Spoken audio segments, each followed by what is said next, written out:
hate asking everyone to file foreign tax returns, but Okay, about tax return and money, insurance, and around the world that you must pay tax for certain things. You go to work over there for a little bit of business and they tax this, tax that. You will get this tax back if you're good or bad or whatever. But in what's the word? Let me see. The money your super is moving overseas, checking out the Bali tax break, leaving the and payment of Australian tax and receiving an inheritance from another country. Watch for tax trade.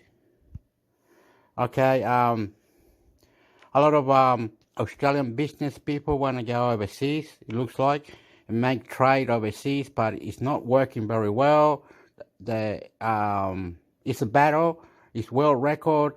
Things has to be changed, or you make the decision, they make the decision, they work wherever it is.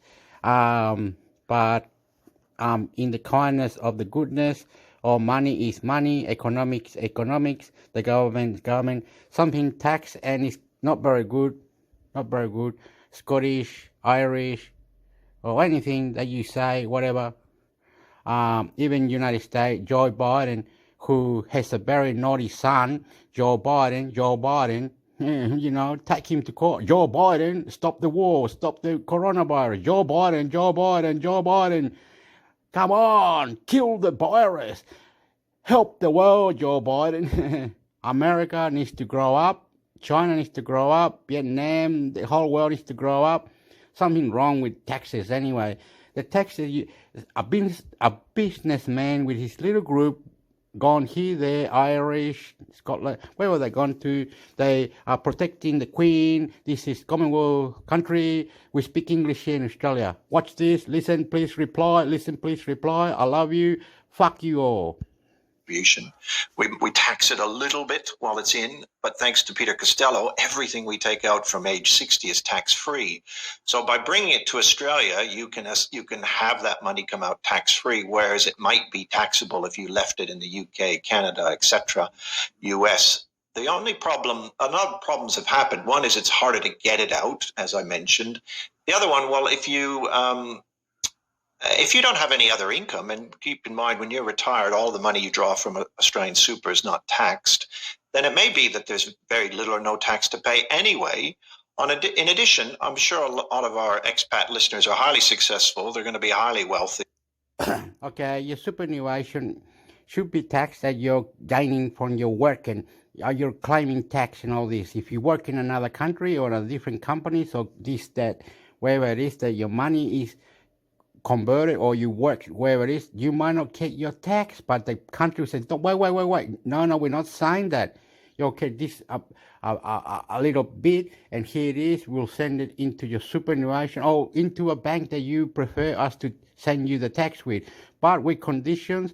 There's Rule 50 and Rule 59, European Union, the mining companies, computer companies, smart people, business people, enterprise. So if you don't look after your taxes, or you go broke, or something that you do with your taxes, you don't fix it, you don't do it, something stupid might happen, and you might be the business person, sexy, and you know it, but you lost it. Or you get it, or whatever. Ha, very funny.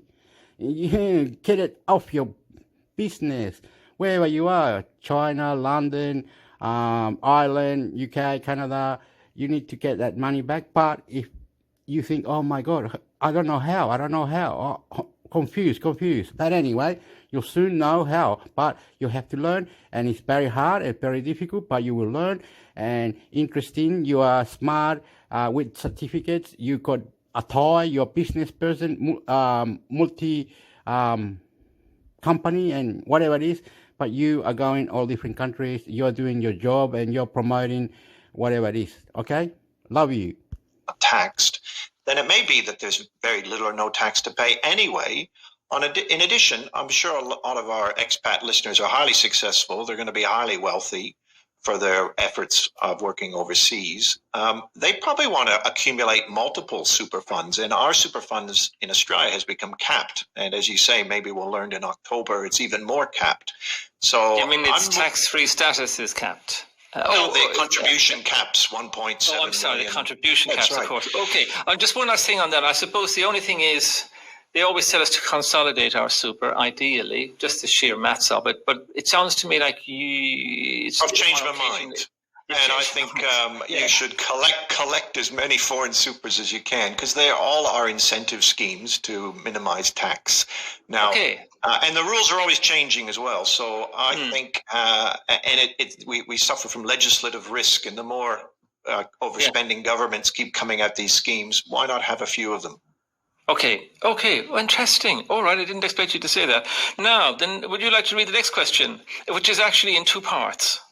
Okay, this one's from Odrin. Myself and my Irish wife have been living in Australia since 2008. We both own a property in Ireland, bought at the start of the millennium. Both will have their mortgages paid off in the coming years. As you probably know, the Irish property market peaked around the time we arrived in Australia. Capital gains tax is 33% in Ireland. Were we to sell our houses, can we choose the jurisdiction in which you pay tax, or does it automatically default to the country in which the asset is held? So that's an excellent question, and yes, and he knows, of course, that it's 25% effectively in Australia and 33% in Ireland. So we probably have a good idea which way he wants to swing. This is not a personal. Again, this is if someone was in that position. So yes. Oh well, the answer is okay. A lot of people, they come from India or many countries. They buy they buy land, or they buy food, or they buy a restaurant, they buy a shop, or they buy a little shoe sales, or they sell clothes, or the Middle East, or whatever they are, and they go back and they pay their house over there, and they come back and do this. That's very, very smart. A lot of Chinese come to university because they come prepared with all the money. They're good at saving. They know everything. The whole thing's whatever. Incredible what's going on. Incredible how people come prepared to buy and to make business. They know the enterprise or whatever it is, and us people who don't have nothing, we don't do this, we don't do that, but incredible, world record. Generally, Australians pay tax on their worldwide income. However, property, if you look at the double taxation treaty between Ireland and Australia, and I found this in my search engine, and you too can, Odrin, and Article 7 says income from real property. Income from real property may be taxed in the contracting state in which the real property is situated. So property for most countries is precious. Australia taxes property quite differently than we do shares, dividends, interest, all those other things. And likewise, so does Ireland. So it looks like Ireland will get their 33% tax. And then Australia would probably like to tax that, but it may be overridden by this tax treaty that says, no, that's it. On the other hand, if it did tax it, then the principles of double taxation agreements is to stop double taxation. And so what you would say is, I've made this gain, but I paid this tax in Ireland. And as James points out, we generally enjoy the 50% CGT deduction. So the most you would pay would be 23%. So if you paid 33% in Ireland, the Australians won't have any more to take off you. So it looks, my guess would be the Irish will tax it first at the 33, and there'll be nothing left for Australia to get off you. Because there is a specific bilateral tax treaty between the two countries.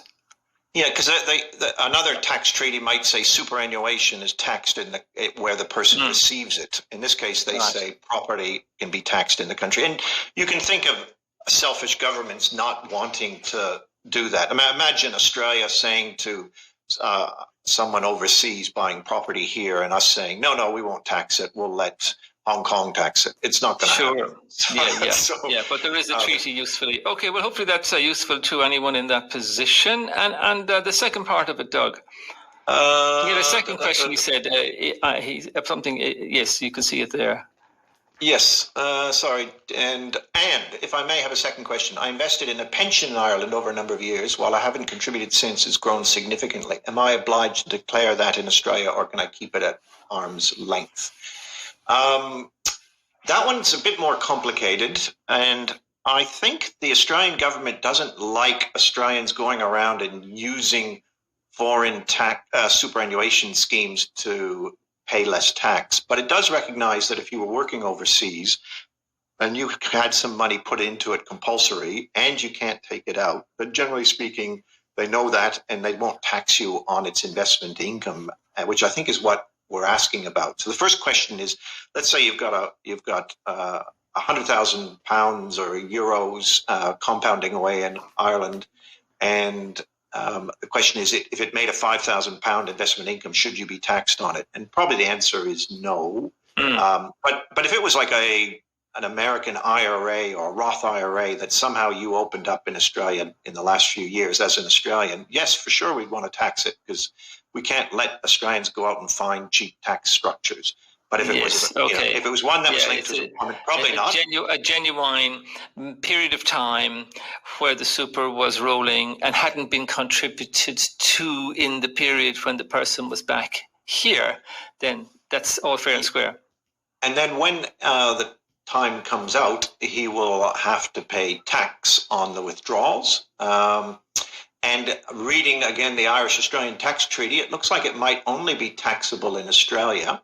So there's no way to escape tax on these schemes, but it may be that the Irish and Australians have agreed that when you draw the money out, we'll take it out.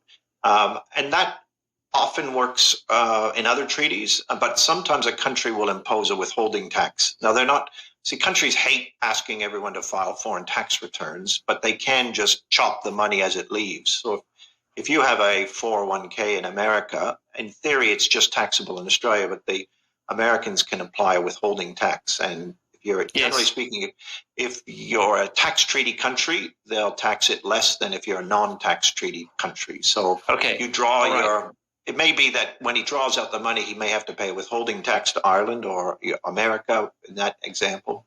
And then you pay in Australia, but then you get a credit for the tax that was withheld. So you're not double taxed. Yes. Okay. Very good. So similar sort of thing, that the structure is there, we hope, to ensure there isn't a dual taxation or double taxation. And that seems to be the point so far, folks. That if you're worried, like, are you going to pay tax in the two places, the two countries that are involved?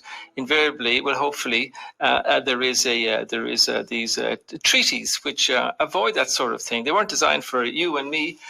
They were designed for major corporations and wholesale investors normally, but they do. And another problem is they were designed a long time ago. So a real problem is the Australia-US tax treaty, which predates a lot of Australian superannuation rules. And the Americans, besides being one of only two countries in the world to tax citizens, regardless of residency, doesn't really understand Australian super and is in danger of thinking Australian super looks a lot like a 401k and wants to tax withdrawals when we wouldn't. So you sometimes get into these problems where the two don't speak properly, and it's because these rules evolved after the treaty was written. So there is some political conversations, but for whatever reasons, they don't seem to happen in a hurry to update these agreements. Okay, all right. Now, here's one from Jenny. Jenny says, I'm a dual citizen of the US and Australia, working in Australia for more than 3 decades, but only recently learned some startling information that is worth sharing with everybody. The USA has a treaty with Australia that limits double taxation. US citizens are still required to lodge their tax returns every year or risk penalties. The IRS, that's the US tax office, currently has an amnesty in place to enable expats to address the unintentional failure to meet these tax obligations. So Jenny says, if you're a US citizen living here, it's definitely worth attending to this as soon as possible. Did you know about that one, Doug? Oh, absolutely. Yes, there are. As I mentioned, there's only 2 countries in the world that tax citizens regardless of where they live. And for Trivial Pursuit, the second one is Eritrea. Trivial Pursuit, indeed. Okay, yeah, Eritrea. Well, who knows? I mean, there are lots of them in Melbourne too, as well as Americans. Yes. Apparently, they pay a 2% tax, and it's called the diaspora tax. Anyway. Oh yes, but I see. The American system is complicated, and if you are an American dual citizen, yes, you are obliged to file a U.S. tax return. You're also obliged, if you have, I think, more than $10,000, to also report your financial holdings to the That's IRS onerous. as well. I mean, dual citizenship doesn't normally come with all that. I had dual citizenship, and there was virtually no obligations at all. Okay, Jenny, thank you very much for alerting us and the show and the listeners to that. Doug, why don't we take one more question before the break? If you'd like to read the one there from Emmett. Okay, Emmett.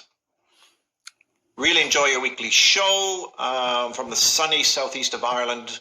My question relates to super left down under, contributed 10 years ago. I know I can't remove it until preservation age reached because I'm an Australian citizen, but if I continue to add a little over the years from overseas, am I obliged to submit a yearly tax return?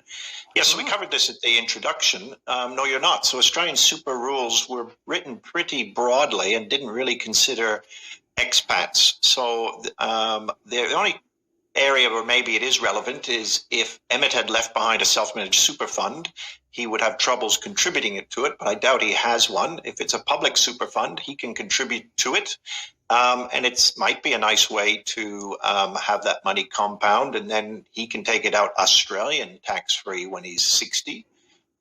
We don't know what Ireland will do, so hence that's the problem. And is those monies contributed sheltered from Irish tax or not? So that's where some of the challenges are. But as I mentioned, there's two reasons why expats want to keep contributing to super. One is when they come back with their big load of money, let's say they've saved up a couple $1 million, with contribution caps of $110 a year, it'll take an individual 20 years to get that into Australian super. But if you do it while you're out of the country, good to do. And the other one is we tax rent in Australia. We don't tax your Australian dividends if you're non-resident. But if you own a property and you're getting rent from it, we ask you to file a tax return. You don't get the tax-free threshold, so you're immediately paying 34% tax. But you can make deductible contributions to super and give yourself up to a $27,500 deduction to minimize that tax. Is that right? So it kind of weighs against property and towards shares. We'll come back to that in a minute because there's another question broadly on the area. We'll be back after the break. The American Express Platinum Card gives you access to fine hotels and resorts, which can unlock a host of benefits, including complimentary daily breakfast for two. Also, with benefits such as the American Express International Airline Program, you can get savings of up to 20% on first and business class fares with some of the world's leading airlines, like Qantas Airways, Virgin Australia, Emirates, and more. You could get used to this. Search Amex Platinum to learn more. Exclusions, terms, and conditions apply. Discover the redesigned and refined new Mazda Cx-5. From the supreme comfort of the Akira model to the sporty GTSP and the outdoors-inspired Touring Active, there's one for every adventure. Whichever you choose, you can expect impressive performance and fuel economy thanks to SkyActiv engine technology. Visit your local dealer to secure a new Mazda Cx-5 sooner. New Mazda Cx-5. New adventures, new rules. G'day, it's Fitzy here. Now, if you're like me and you've got a little tribe at home, you know this is the time to find savings wherever you can. Well, the New South Wales Government Savings Finder is loaded with more than 70 ways to save. From Schwartz Media. Okay, I have changed it now. I'm on to this other one, the truth about jobs. Anyway, we're going to talk about it because it needs to be done, and we'll check it out first. Gender pay equity, outlawing wage theft, labour hire, fee-free TAFE, and additional university places. These are all big areas of policy covered at the summit. Skills shortages and increased immigration are listed for Friday. Already, though, there's acknowledgement from all sides that more needs to be done to ensure upping the intake is not a substitute for training Australians. And that's a challenge as much for business as all levels of government. And the Treasurer foreshadowed his October budget will be heavily focused on cost of living relief, which would also go to meeting job market shortfalls.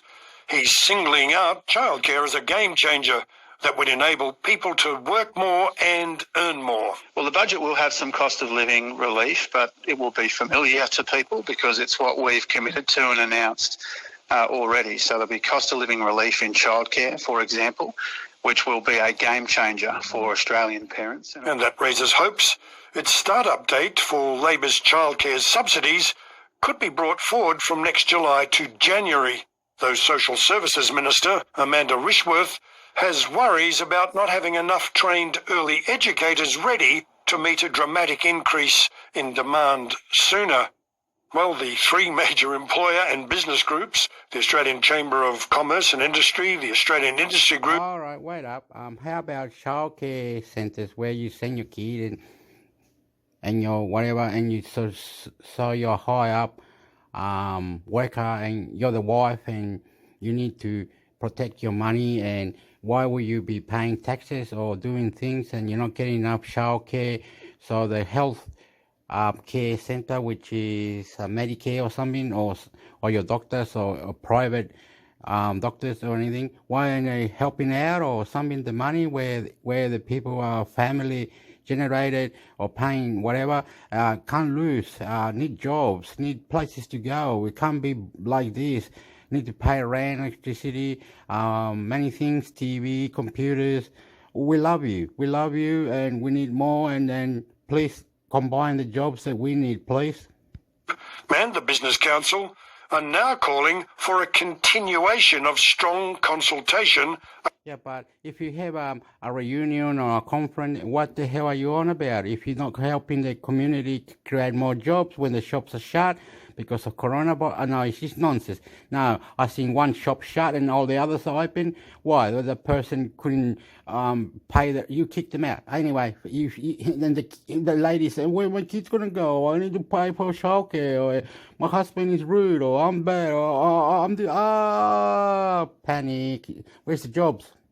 You talk shit. Across the community, they accepted there were clear limits to the breadth of the consultations possible at the summit. But look, Ruby, nobody can pretend it's going to be all harmony and light after the love-in of the summit. Real differences and conflicting interests remain, and in fact are deep-seated as the challenges Australia is facing when it comes to jobs and wages. But the Prime Minister says for the first time in a long time, he believes we will be moving to agreement on how to solve these problems rather than arguing who's to blame for them.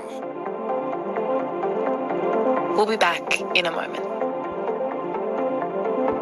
For reform, but you're saying that it's not all going to be sunshine and love-ins after this between business and unions. So how does it seem to you that the government will settle those differences? Let me tell you, putting together an invitation list like this is not the easiest task that we've ever undertaken, and it's a difficult balance to strike.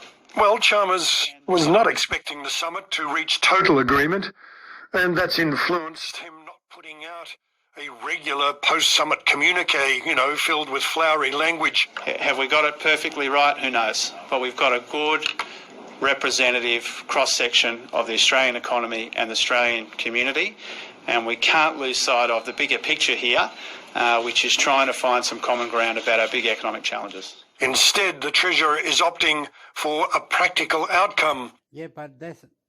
Okay. You have to work onto it, and more you work, more you put into it, see what's wrong, where we're wrong, where we're doing. You people who are creating more shops, more business, more jobs, more clean water, more clean energy, more this, more that, the future, yes, but it doesn't happen just ping, like that, or bim, or blah, blah. No, bloody hell, mate. Question it and fix it. So people can have extra or something, go to a different TAFE or school or university or study, or put the kids here, husband here, sport here, they wear, Oh, come on, question it. He's looking to put out two lists. One is a list of immediate actions where there's sufficient common ground, he says, to move forward together immediately, or at least by the end of the year. Then there's a second list where there's sufficient common ground to do more work on the issues. These might then inform what he puts in his October budget or in the employment white paper. But, Ruby, it will be a long road ahead, and business groups flagged that they believe discussions after the summit could be even more crucial than what's being said in the room now to address the outstanding... Okay, you idiots. Okay, don't worry about it. You're gonna go next month and next month after looking to see where they made a issue or problem, business, then go the next month after, issue, make business, and then on and on and on and on and on. When the people are going to be sitting there going, I got nothing, I'm going to live with my grandma, I'm going to live with this person, I'm going to do this now, I got to move on, I mean, what's this, what's that, wow. Anyway, so every month you'll have a report where you fix certain issues, so you better keep doing this, otherwise we'll fall behind. We won't be with China, we won't be with America, we won't be with the army, we won't be with the economics, we won't be with jobs, we're less. So that if that shop was shut, like I said, and the other 10 shops were open, that one needs to be fixed and get it open somehow and do something inside of it. It's naughty, very naughty, disgusting. And anyway, we need to be trading, we need to be more polite, more nicer and beautiful. They said they want love, they get love or some family reunion, the superannuation, money, this, that and the other. A delegation of European parliamentarians is in... Oh, sorry, I've changed it. This is the Australian AU free trade deal negotiation continue. More negotiation, the same shit, different story now. But it's world record. We're competing because the Queen has just died. Trump wants to go to court or FBI or whatever it is. Joe Biden, all this bloody. When I turned my TV on, right, today, Joe Biden was on it. America was on it. A lot of things, earthquakes in Mexico, protesting in Chile. Chile, Australia. It's incredible. Tsunami in Japan or whatever. It's all corrupt. Very corrupt. Very good. YouTube. Subscribe to Intermix Hector. So YouTube. Subscribe to Intermix Hector. YouTube. Subscribe to Intermix Hector. YouTube. Subscribe to Intermix Hector. And this is Australia. All I can read, you free trade deal with negotiation continue with delegation of European Parliament in Canberra banks.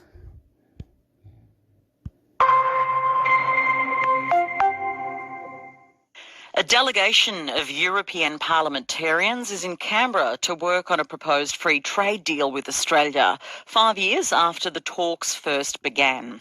Total trade between Australia and the European Union is worth more than $90 billion. But negotiations stalled over concerns around the former Morrison government's climate targets and the dumping of a contract for French submarines. Bernd Langer is a chair of the European Parliament's... Oh my God. You know what? I can see this going on and on because it has to go through there, through here. And all the doors that has to go through this paper. Oh man. Okay, you are headache, European Union. We want to see what you got over there so we can buy, and you can see what we got so we can sell. It's sort of trade. Anyway, this might end up at the end of the year, but then at the end of next year, they have to see how we got and where we did it work or did not work, or how did it work, or how beautiful opinion questions to the end of next year or the middle of the year or whatever. There's be many talks, many questions, many things. 100 to 50, 50 to 100. Incredible. World record. but you have to do it properly. Otherwise, they're going to be arguing like cats and dogs, and it's not good that one saying this, one saying that. We woo, woo, wah, and why people are protesting. Yesterday and the day before, they're protesting. One guy called Aussie Cossack.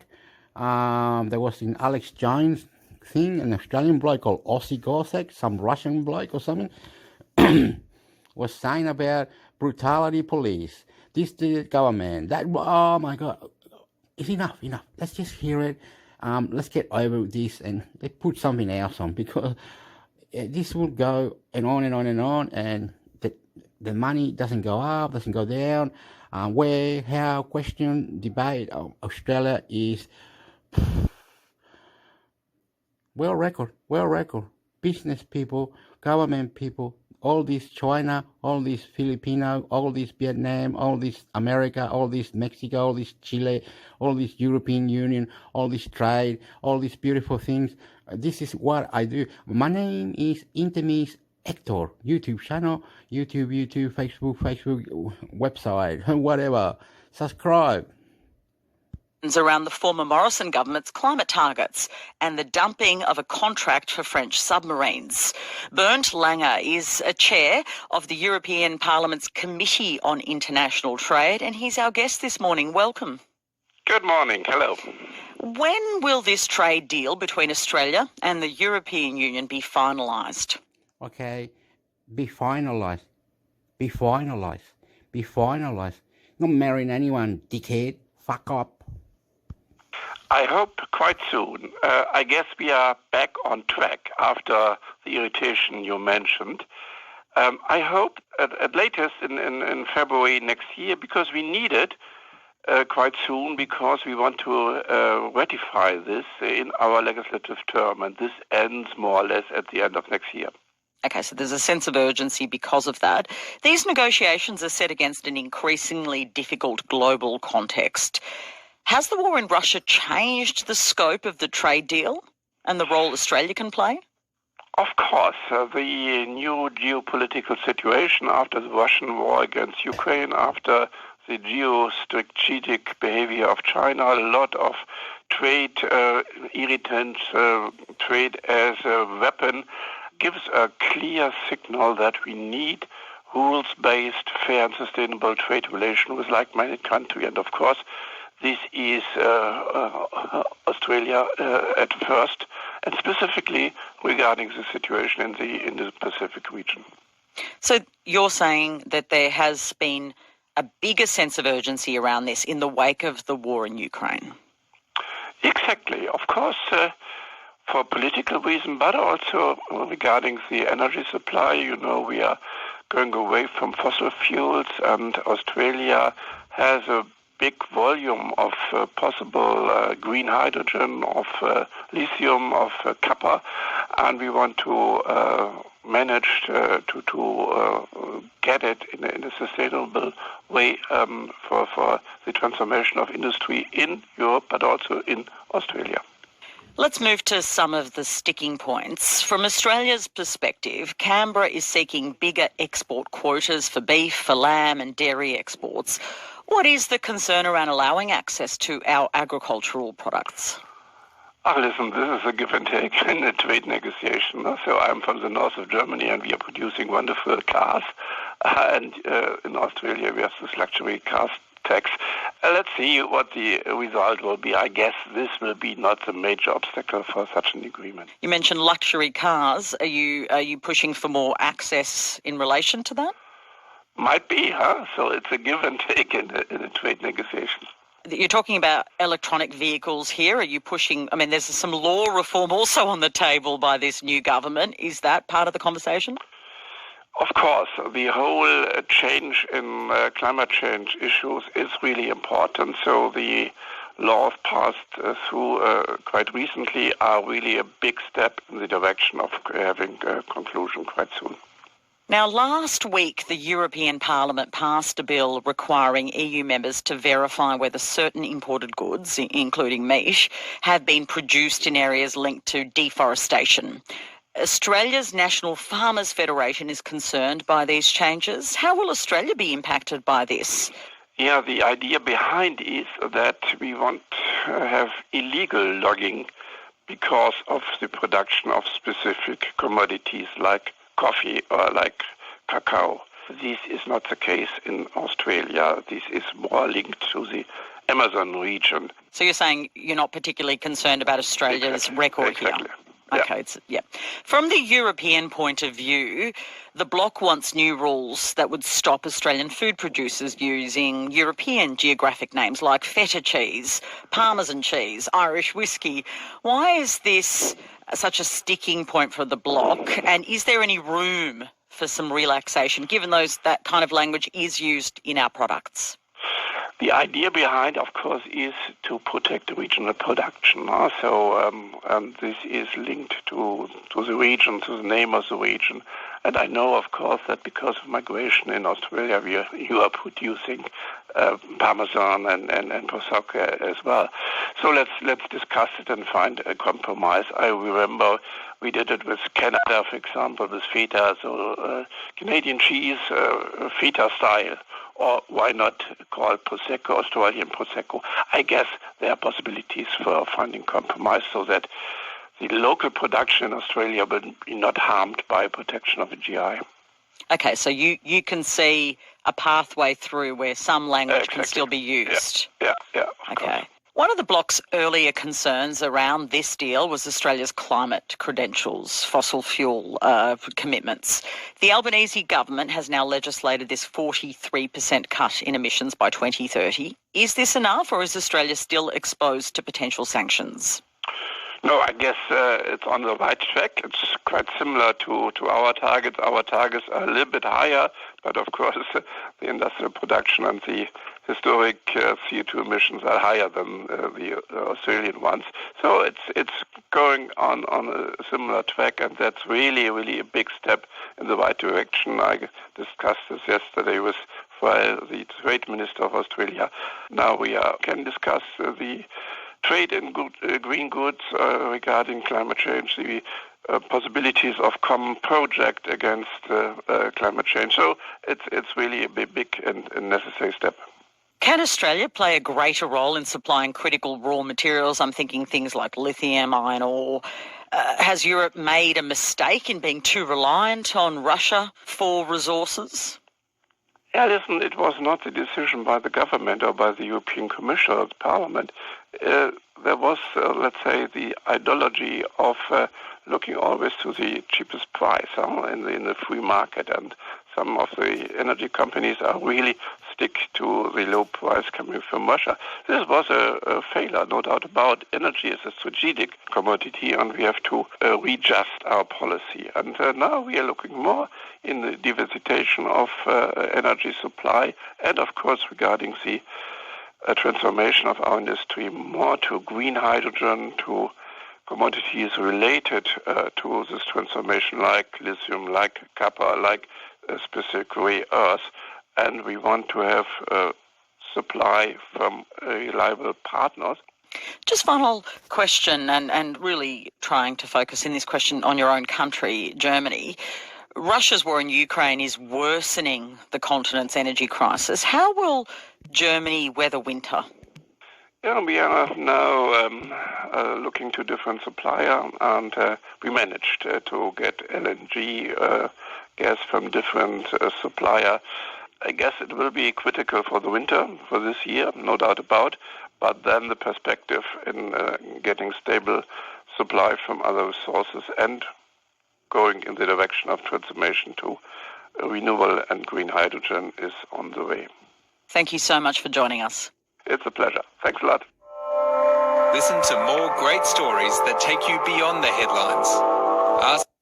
Okay, I'm looking for the next one, but before I go anywhere, you can find it.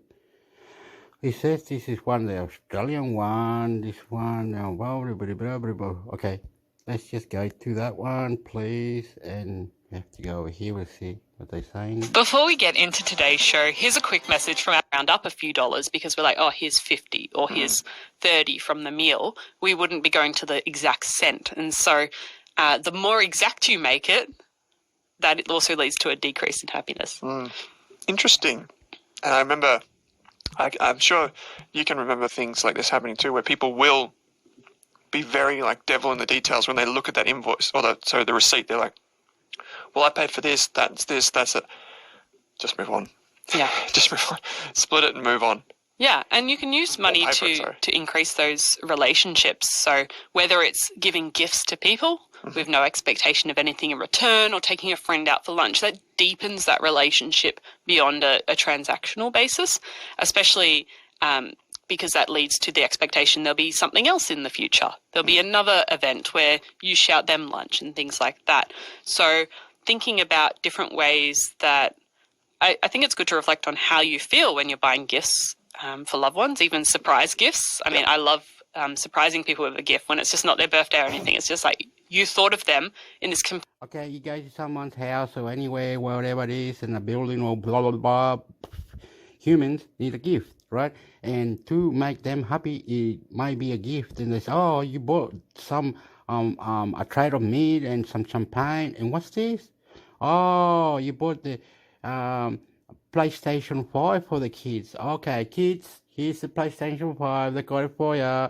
These people are coming here today. Blah, blah, blah. All the kids are happy. Everybody's happy. Blah, blah, blah. Happiness can be bought like that because you went in the building or into the place and numbers, this, that, whatever, and you bought them a gift.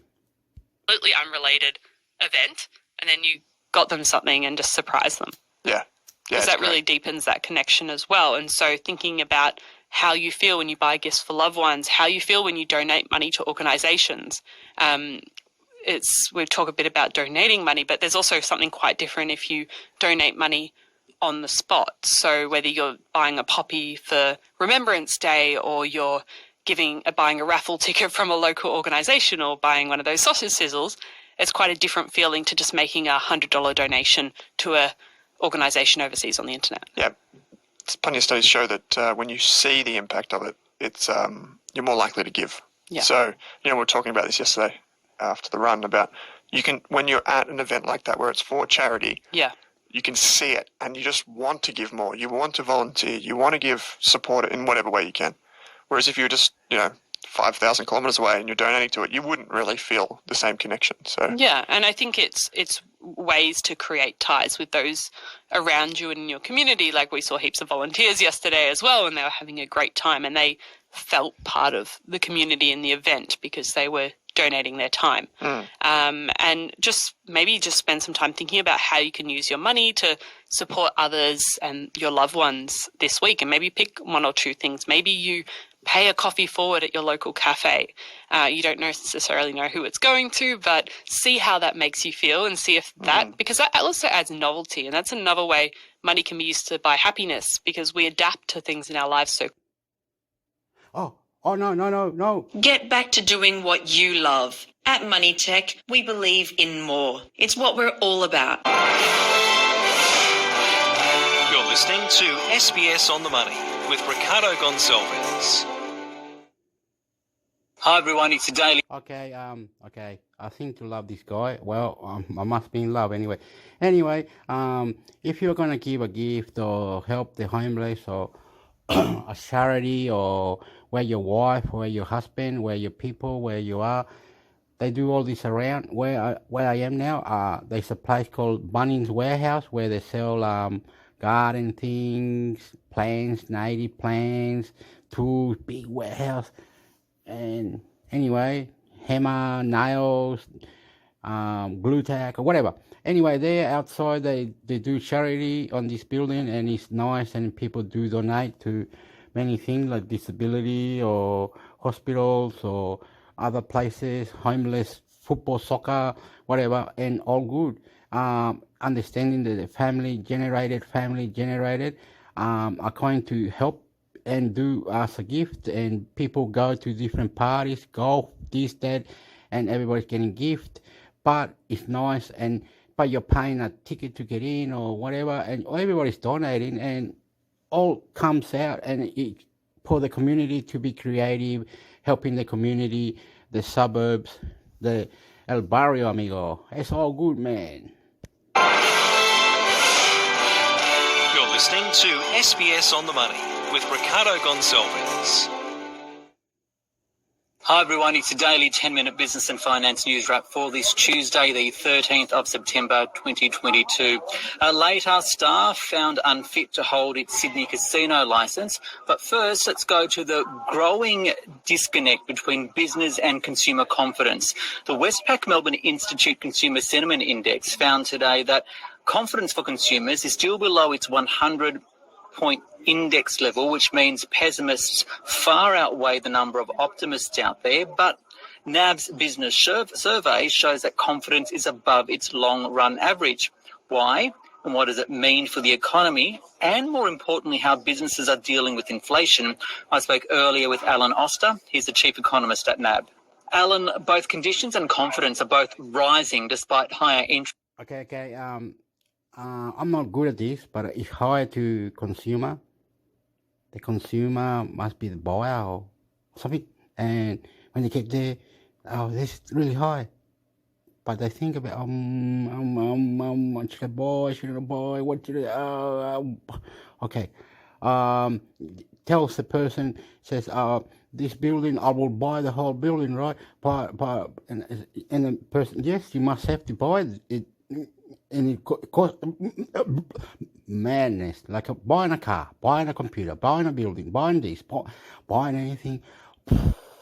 Oh, man, I'm nervous now. I'm very, very nervous now. I'm very, very nervous. I don't know why. I'm Intermix Ector, 2022. Clap on me, 21/9/2022. I'm very, very nervous. Very, very nervous. I'm very, very nervous. I love you. I love you. I love you. I love you. I love you. How businesses are dealing with inflation. I spoke earlier with Alan Oster. He's the chief economist at NAB. Alan, both conditions and confidence are both rising despite higher interest rates and inflation. Is that unusual? It's unusual in the sense that you would expect confidence to be sort of hit as rates go up. But, really the survey is saying the economy is good enough for people to feel really quite confident. And the other thing that's really important is that the impact of interest rates really haven't hit yet. And based on what we see in the banks, etc., it's pretty October, November before they'll have a big impact. And that's where I think you'll start to see the slowing. Yeah, can we go into more detail about that? So when exactly do you start to see that slowing? Well, we think it'll be in the final quarter of the year. So you'll see it from October. We know what our book is doing. We know what CBA is doing and the others. And, we all come up with somewhere in October, November, people are going to find up to $400 a month out of their savings. And so that's when I think you'll start to have an impact. And you just can't assume that those sort of increases, together with a world economy that is slowing and looks quite sick, won't have an impact. They will. The result that came through right now, though, why are they confident? Which parts of the businesses are doing well? And on the flip side, what are businesses concerned about? What kind of pressures are they facing? Well, what we're seeing is obviously the miners are doing really well. Because of higher commodity prices. Transport, which used to be a lagging sector, is also very strong, and hospitality is a really strong part of the economy. The only sector that's sort of not doing as well is construction, where everyone knows about the profitability issues. But when you turn to confidence, it's interesting that miners are not that confident. And retail and wholesale are also not that confident. So things are good, but they're a bit nervous that maybe they won't stay like that forever. Okay. What are businesses saying about the way they're dealing with inflationary pressures? And more importantly, is it being passed on to the consumer? Are the consumers paying for it? Short answer to that is the consumers are paying for it. Because what we're seeing is purchase costs are still high. They're not quite as high as what they were. As some costs come down a bit, but inflation is not coming down. And so if we look at our survey and try and make a projection into that, it says that the trim mean might increase by 2% in the September quarter. And, everyone was a bit shocked when it went 1.4 in the June quarter. So bottom line, business is finding things are good enough that they just fully pass on all their costs. So you're predicting another two more rate rises. When we say two more, 25 basis point increases, Yes. right, to the cash rate. Is there a risk, though, that we'll see more? And how detrimental to the economy would that be?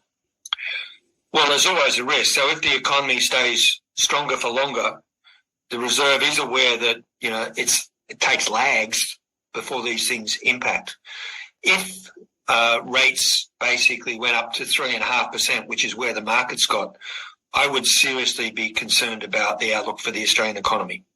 I think you get to about another 50 basis points over the next couple of months, sit and watch and see what happens, because that's the period when the rate cuts or rate rises have a big impact.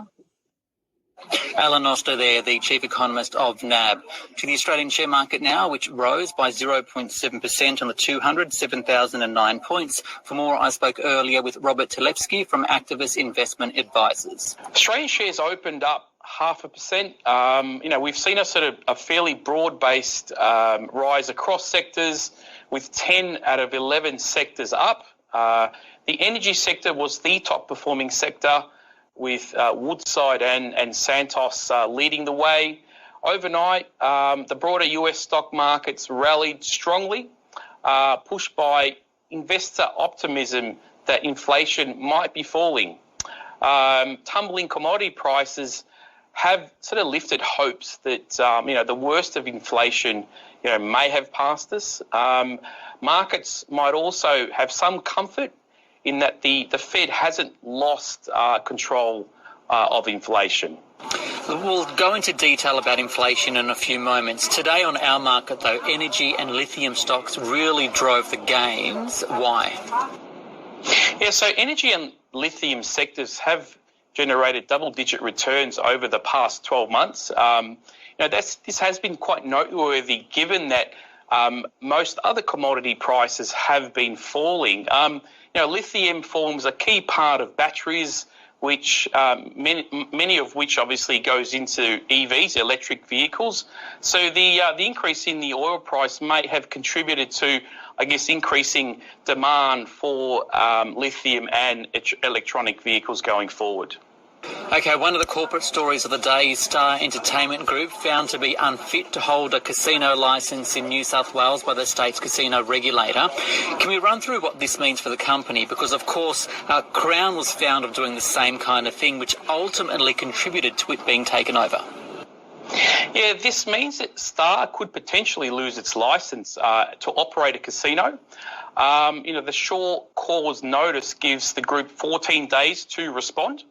They had years to really address the issues that were raised initially. What could potentially happen in terms of next steps? As you said, we could see what we saw, with Crown Resorts, some hefty fines being handed out to them, and the appointment potentially of an independent committee to oversee Star's operations for a period of time. And you mentioned briefly the US inflation numbers. They are coming out later tonight. How important will this be and why? So Tuesday night's US inflation report is expected to show an 8.1% increase in inflation year on year to the end of August, down from 8.5% in July.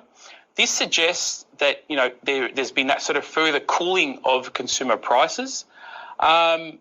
We should see some, other data coming through on the following day around consumer or consumption levels, and really altering for this increase in inflation. These are really crucial data points for the Fed. And, obviously it's consideration about how many more interest rates, they might increase. But saying that, however, we expect to see a 75 basis point, a supersized increase in interest rates next week. However, we expect to see smaller increases going forward from here on in. Robert Telefsky there from Activists. This SBS On The Money podcast is provided. This is an ABC podcast. Isn't going to start growing again, despite any changes to their family planning policies. And so they're in a steady downward thing, which puts a whole lot of pressure on the economy, which hasn't really experienced negative demographics before and create something worse. Stephen, what does this mean, all of it, really, for Australia's resource exports? We've got these extraordinary terms of trade, and China's been the most important part of it. When we think about some of the issues you've been putting before us today, what's it going to mean for that? The iron ore price is one to watch because it's the second biggest export after coal, and it's very closely linked to the Chinese housing market. So it's just astonishing it's held up as what it has so far, but certainly the outlook for the iron ore price is pretty poor. And I think because of China's demographics, this is going to be a long-term shift to a much lower rate of housing activity in China. So I think it's something we have to get used to and adapt to. But the good news is I think we do have a very adaptable economy. That's been shown both in 1997-98 when the Asian crisis hit. Australia didn't even go into recession. We just had some exchange rate movements, but the Australian economy as a whole adapted very quickly to difficult circumstances. We saw again a couple of years ago when China started its trade war against Australia. We've actually handled that very well. You know, a lot of exporters just sold things elsewhere. Yes. And China's even continued doing purchases like barley through third parties. I think it's reminded us of our own limitations and of a long-held position that we're still very, very dependent on commodities. I think it's been important for us to look at that in the eye. What about China? Is it good at recognising these problems and where it is perhaps not as strong as it would like to be? I think it's very, very poor at recognising these problems. Part of it's a system where it's very much an increasingly centralised system dominated by secret internal briefings. They've convinced themselves that, particularly after the US had its financial crisis in 2008, that, China was in a position to rapidly move up to number one. But they take it too far. They think, because this is allegedly occurring, hasn't really occurred yet, this gives them enormous power, which they can then use to get political leverage over countries. And they've obviously been trying that in Australia very clearly. So they effectively overestimated the ability of their newfound economic weight to achieve political ends. And I think in the process we've seen in the last few years, they've really ruined a lot of their international relationships in a fairly short space of time. Stephen, that is where we'll leave it. Thank you very much for joining us today on The Money. Thank you. Stephen Joski. Well, wait up. Wait up. That's not it. That's really not it. It's like this, look. It's like this. It's like, I nearly pressed it. ABC News or something. But it's gotta be not like that, not Daily News, not the Daily News, the brief, the news in brief, this one I think.